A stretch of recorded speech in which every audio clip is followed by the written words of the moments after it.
All right, let's make some broccoli cheddar soup on this really cold day in Virginia. First, you're gonna dice up an onion, nice and small, unless you like big chunks of onion in your soup. I definitely don't. So do a nice fine dice here. Soup.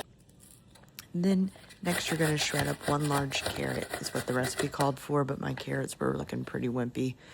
So I did 2 smaller carrots.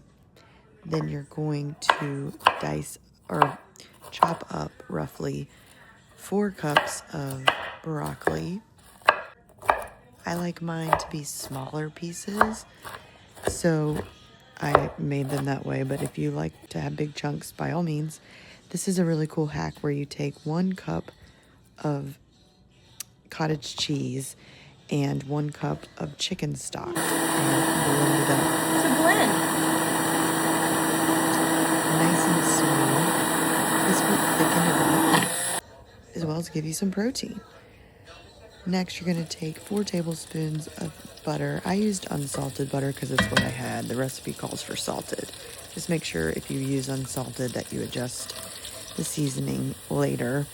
Then you're going to add in your onion. Is this not the best part of the cooking process? Because I sure think it is. When you add the butter and the onion and then that garlic, it's just magic. Now you're going to add in a 1/4 cup of all-purpose flour to create a roux, which will thicken up your soup later. Now add in 2 cups of milk. I used 2% milk because that's what I had on hand, but the recipe called for whole milk. That might make it a little thicker, but honestly, we did not think it was lacking in thickness. Then you're going to pour in 3 cups of chicken stock. I actually made homemade chicken stock for the first time the other week, and I have to say it was definitely worth it. Now add in your tablespoon or 2 of Dijon mustard.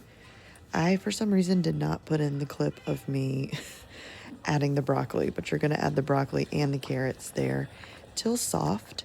Bring up to a boil, reduce to simmer.